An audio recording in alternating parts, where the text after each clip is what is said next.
আজকে আমরা টেস্ট করব খাবার স্যালাইনে কী পরিমাণে খনিজ পদার্থ বা মিনারেলস থাকে। তো প্রথমেই আমরা নর্মাল টিউবওয়েলের পানিকে টেস্ট করে দেখব, তারপর হচ্ছে খাবার স্যালাইনকে টেস্ট করে দেখব। তো এটা হচ্ছে টিডিএ মিটার, এটা দিয়ে আমরা পরিমাপ করব।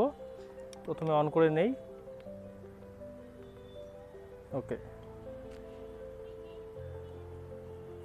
এখানে ভ্যালু দেখাচ্ছে 82, 81। তো এখন আমরা হচ্ছে খাবার স্যালাইনকে টেস্ট করে দেখব। আমরা ওর স্যালাইনকেই বেছে নিয়েছি, আমার মনে হয় ওর স্যালাইনই সব থেকে বেস্ট। এখানে আধা লিটার পানি আছে, আমরা এটাকে ভালোভাবে গুলিয়ে নেই।